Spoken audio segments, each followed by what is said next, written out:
All right, so this is just a selection of random, what I thought were challenging problems from the book, but I think they're good practice. So let's maybe try this top one, where it says, identify the reagents that you could use to achieve this transformation here. This one's going to be a little bit trickier, and let's actually just do it off to the side. So I'm just going to redraw our starting material over here, and we need a set of reagents to transform this into a ketone. All right, so if we look at the ketone, we actually have two different ways to make a ketone, kind of like we were just talking about. What are the two different ways we can use to make a ketone? What do you think?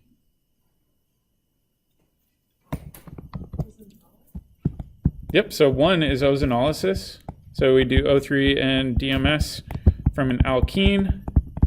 The second is what? We can make it from an alkyne too. How can we make an alkyne directly into a ketone?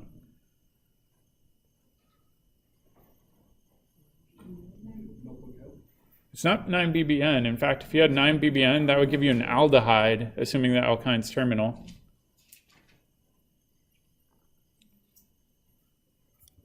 Can we just throw... Yeah, we need acid. We need water. And HgSO4. So now, just like before, we've got to ask ourselves, which of these makes the most sense? Can we do ozonolysis here? Why or why not? Well, what I would do is I'd say over here, I've got 1, 2, 3, 4, 5 carbons in my total system, right? Over here, I've got 1, 2, 3, 4, 5. So I've got the same number of carbons that I'm putting in that I'm getting out. Ozonolysis, we have to lose a minimum of 1 carbon. So I'd say ozonolysis isn't going to be the best approach for this. So then the question is, all right, the only other method we know of is using an alkyne. What would that alkyne look like? Would we have a double bond, or sorry, not double bond, triple bond over that highlighted position in yellow or purple? Well, let's try the purple one. All right, so let's say we had over here a triple bond in that purple position, like that. What's wrong? Yeah, Texas carbon. So definitely not the purple position. That wouldn't work. So this purple position, if we tried to get it there and keep that yellow position over here, results in a Texas carbon over here. We can't have a carbon with 5 bonds. So not going to happen. So that means that that yellow position likely had our triple bond.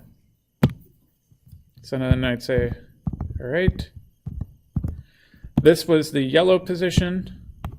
And then like we saw in class the other day, we always have that choice. Are we going to add an OH group to the red carbon or the green carbon? And in this case, we actually wanted to add to the more substituted carbon, not the red carbon. What would we do if we wanted to add a CO double bond to that red carbon? The 9-BBN, exactly. In this case, we're picking the reagents to give us the more substituted CO double bond. All right, so now we've got to decide, how can we make an alkyne? The only way we saw for making an alkyne so far is to do an E2 reaction twice, right? So in order to do that, you have to have a starting material with 2 leaving groups, right? Because E2 reactions always rely on leaving groups. So where do you think we should put the leaving groups? Probably off those red and green dots over there.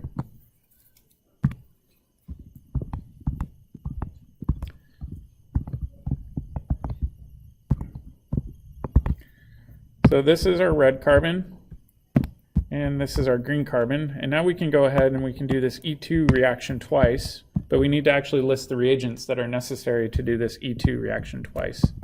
What do we do to accomplish a double E2 elimination?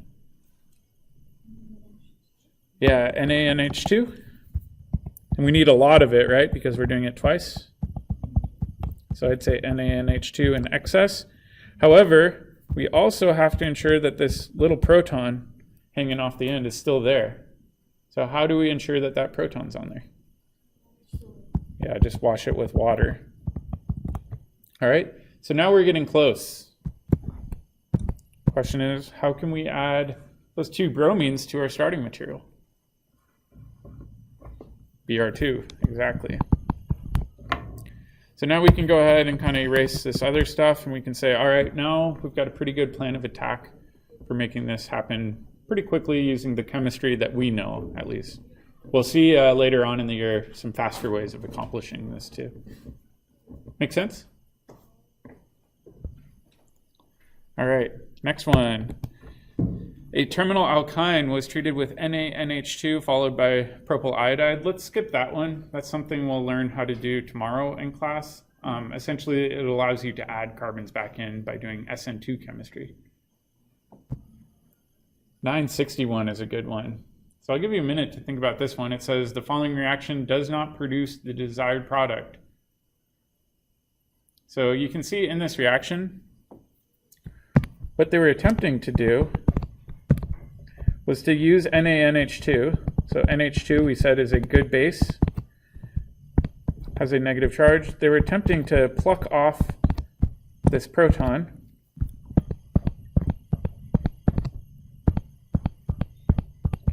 to give us a negative charge right there. And then you see how in step 2 they have methyl iodide? Let's try to figure out what might be happening there. So methyl iodide looks like this with an iodine over here. So it looks like they were trying to have this attack in to add on that CH3 group from the methyl iodide. So kind of an SN2 substitution reaction. But it says it didn't work. Why might this not work? So that's a good point. So Kayla said maybe it's too bulky. So the nucleophile is a little bit bulky, but the methyl iodide, that's really unhindered. So I don't know if bulkiness would play the biggest role here. It said they didn't get any of the desired product. Instead, they got a constitutional isomer. Oh, what happened? I heard something about the OH.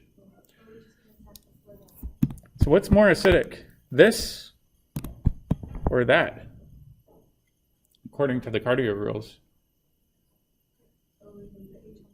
Yeah, the proton coming off an oxygen is much, much, much happier with the negative charge than a carbon with a negative charge. Why? What are the cardio trends? Electronegativity. It's more electronegative atoms, so definitely more acidic. So let's try to figure out, well, what the heck did they make? Okay, so instead of deprotonating there, maybe instead what happened was they went, grabbed this one, dumped electrons over there, which means this oxygen had a negative charge. All right, they still have methyl iodide in their second step. What do you think could happen if we have methyl iodide and that oxygen with a negative charge? Yeah, the oxygen maybe acted as the nucleophile and kicked off this leaving group.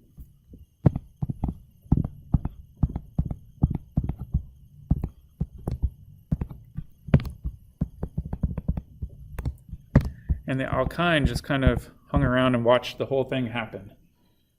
So in this case, do you see how these are constitutional isomers?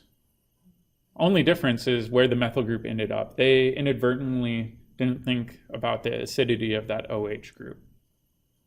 That's a common mistake that people make when planning their syntheses, is they forget about simple acid-base chemistry with other functional groups.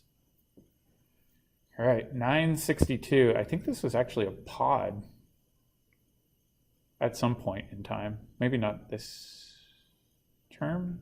Let's do it though, it's fun. So looking at this, they're kind of trying to trick you. First thing I notice is these little legs sticking out, right? It's kind of a marker. And on the right-hand side, you notice how they're flipped over? Does that mean the methyl groups migrated from one half of the molecule to the other, or what do you think happened? I think they just flipped the molecule over to confuse you, right? So let's take this whole molecule, and we'll just flip it like a pancake. That means if we flip it, the two methyl groups would be over on this side.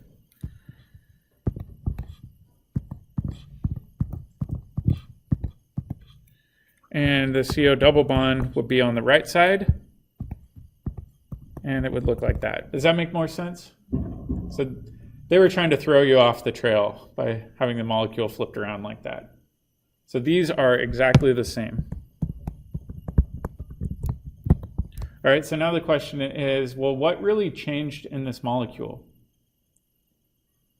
So let's focus in on this molecule over here versus our starting molecule on the left. What changed? Yeah, the position of the alkene. You see how over here, this side was the ketone, but now it's switched over to the other carbon. So that definitely changed. In addition, what is this group called, the other group? Is it an alcohol? It's an enol, right? So it's half alcohol, half alkene. So we saw that we can go from an enol all the way over here to a ketone in lecture. So do you want to try doing this on your own? I'll give you guys a few minutes to work on that. My other hint is pay attention to the reagent. We're using acid this time, not base.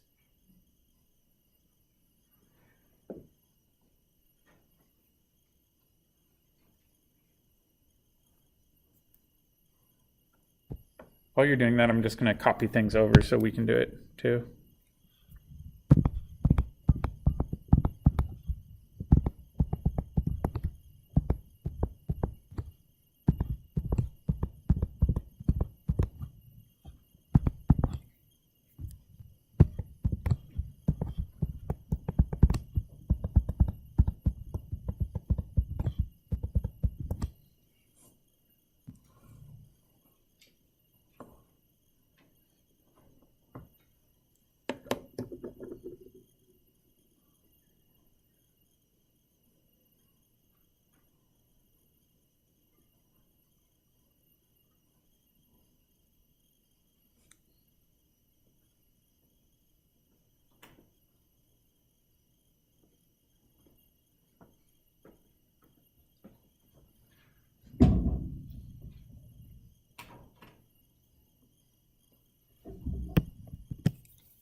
Should we try doing this together?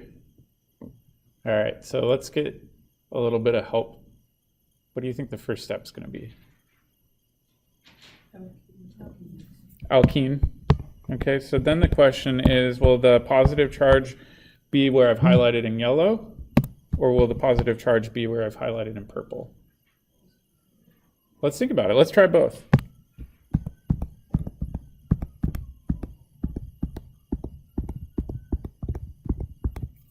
Sorry, I'm just going to draw the backbones for each of these. You're going to get really good this year at drawing hexagons.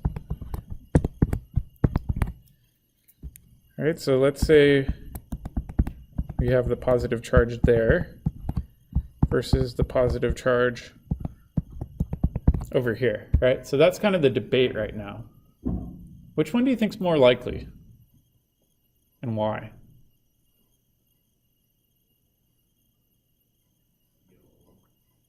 The yellow one? Why the yellow one? Because it can use resonance with oxygen as an associated carbocation. Exactly. Well, if we look at this, first thing I would do is I'd say, well, how many carbons is bonded to that carbon? 2. So it would still be a secondary carbon. But then again, so is this one over here, right? So they're both secondary carbons. We're tied there. But can you see how the purple one, there's no resonance? Where with the yellow one, there is resonance. That's a big stabilizing feature. So definitely going to favor the one that forms a more stable one that has resonance. And let's even think about the resonance structure. So if we do the resonance structure here,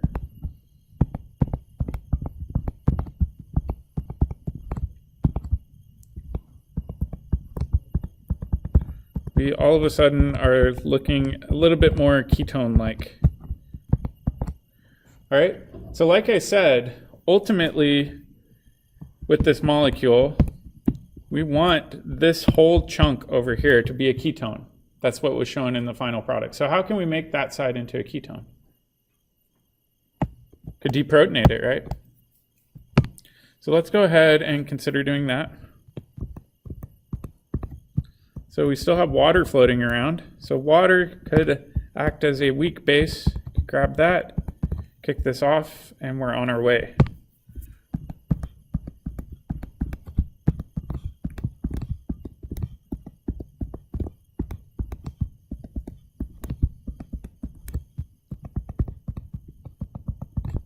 All right, and then we've got acid around. However, this isn't our final product, right? If we look at our final product doesn't have a ketone in it, on that side at least. What's on that side in the final product? Let's go over and look. Looks like that side of the final product is an enol. So we need to convert that ketone on the left-hand side back to an enol. This is where things get tricky. So if we look at what we've done already, you see how over here we went from an enol on that side to a ketone right there? How do you think we could get this ketone to become an enol?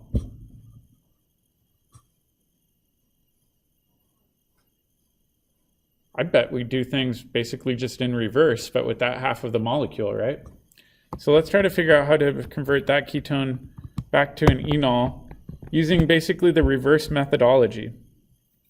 Okay, so in this reaction, you can tell the previous step had a proton coming off of one of the oxygens. So maybe we protonate one of those ketones, specifically the proton we want to, or the ketone we want to go back to the enol.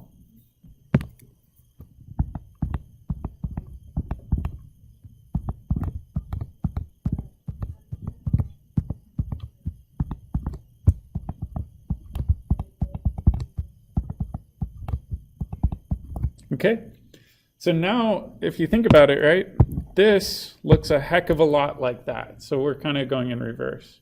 However, like we saw right here, in that one, that's also resonance stabilized. So let's draw the resonance structure for the thing we just made.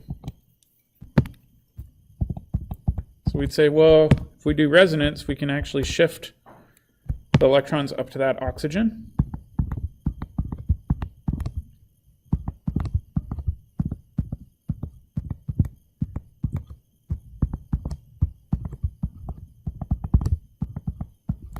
And the positive charge would be down here now. So now we're on the right track. However, we ultimately need to end up with a double bond right there, right? So then the question is, well, how in the heck do we get a double bond right there? And keep in mind, we still have water floating around.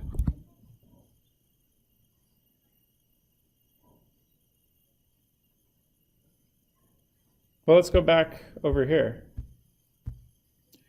You see how in the beginning of this reaction, the first step was to protonate your alkyne? What if we do it in reverse? We must deprotonate something to get the alkyne, right? So let's go and kind of go back and look at this one. We do have two protons right here. This water could do almost like an E1 style reaction. Clamp down and give you your alkyne.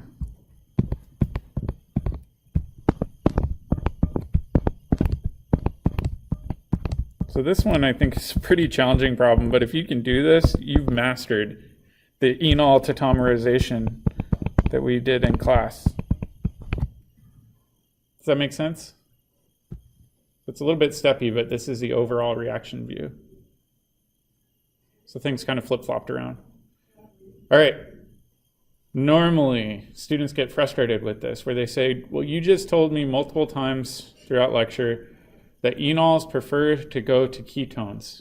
So why did you not stop here where they were both ketones? That's a really fair question that has a somewhat trickier answer. Let's take a look at our product here. Question is, why would this enol stay as an enol and not convert to a ketone and stay as a ketone?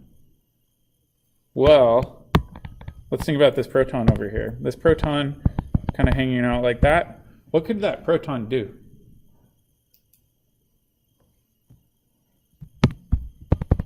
Give you a hint, we've got electrons.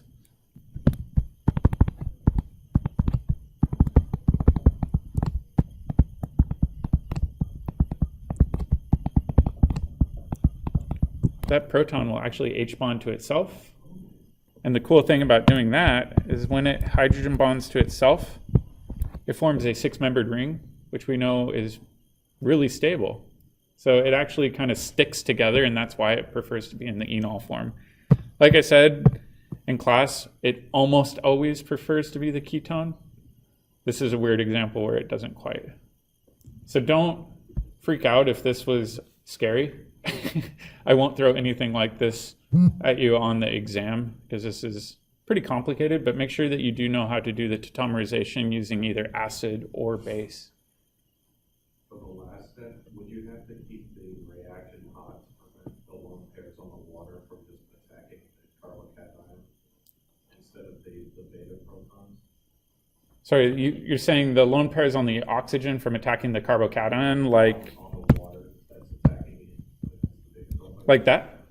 Yeah, so that's a good question. So the question was, well, what if water attacks that carbocation? That's also a potential product. That's something we'll look at more. However, it's not very stable having 2 alcohols off of the same carbon. It would prefer to kick one of them off. And we'll talk more about that when we get into aldehydes and ketones. Those are called hydrates, meaning it's a carbocation that's been hydrated with water, but that's an easily reversible reaction. Good question. All right, let's try 965. I think that's a good one. This is one that they didn't show us in the textbook, so you got to trust your instincts. I'll give you a hint, though. This looks a lot like an alkene reaction that we looked at. You remember the alkene reaction where we had bromine and water? That was the halohydrin reaction. So let me actually draw the analogous reaction over here.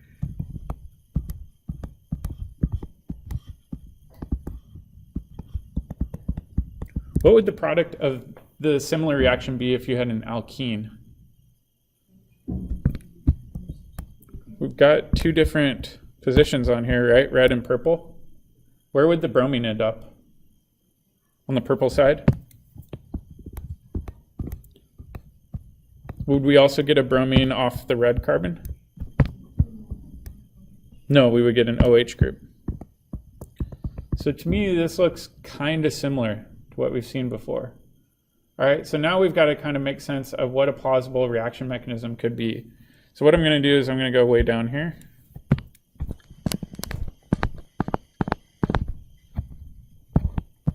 We'd say, all right, we've got bromine and we've got acid and water, or we could just draw it as hydronium ion. All right, what do you think the first step's going to be? And don't overcomplicate it. It's really similar to the alkene mechanism. So in the alkene mechanism, what happened?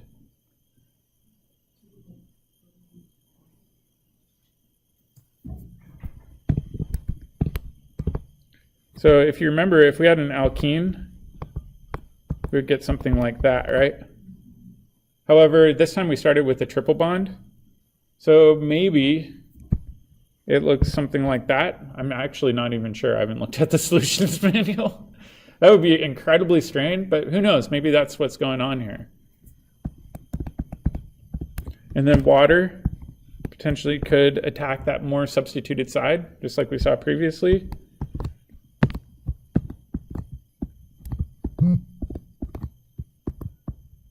It'll give us bromine, and then our alcohol over here. Make sense so far? So it looks a lot like our Alkyne reaction, we just have an extra double bond to account for. All right, so now, if we look at this, this looks a heck of a lot like an enol. All right, however, we've got acid around. So just like we saw before, what can happen with an enol and acid? And I'm just going to put question marks here because I'm actually not sure if that's the true intermediate for that. But let's focus on the enol and not my misgivings. What happens with an enol and acid?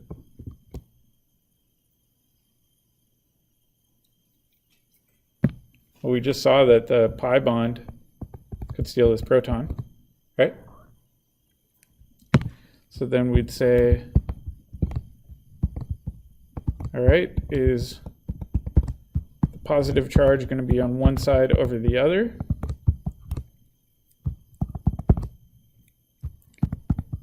So which one do you think is more likely? The big clue is we know eventually the oxygen's got to form a double bond. So I'd probably say this one's more likely. And we know it's highly likely due to resonance.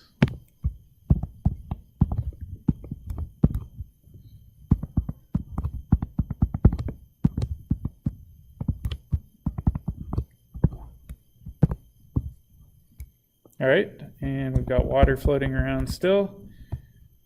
Final product that they said we would get out of this reaction looks like this. So we're really close. Final step we would need to take be to snag that proton back, and that would get us to our final product and regenerate our acid. So the main thing I'm actually not sure about is I don't think that's a valid intermediate, but I'm not positive. We would have to check the solutions manual. Make sense? So I always like when students go into the integrated problems in the book. So if you open up your textbook and kind of scroll through to the integrated problems, kind of at the end of the chapter, you'll see a lot of these are pretty challenging, but they're a great way of pushing yourself intellectually. So don't always just stop at the skill builders. Sometimes if you're feeling a little shaky on one topic, do the end of chapter ones, even though they're not assigned. And then best thing you can do is have the study guide available and check your own work. I found when I did that, that's when my learning started accelerating.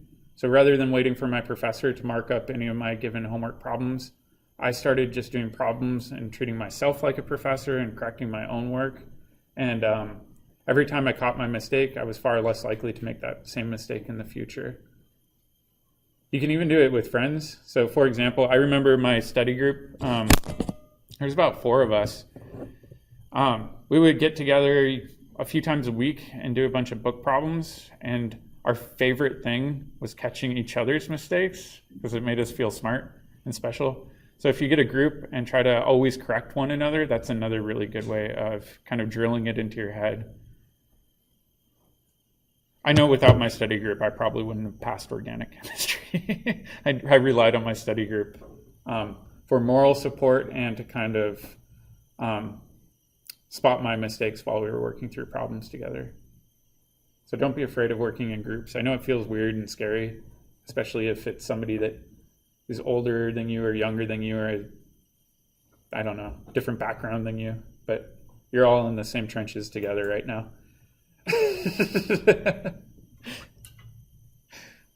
Any questions so far? I think we might stop there just because we've got lab coming up, but if you have other questions, you can always email me.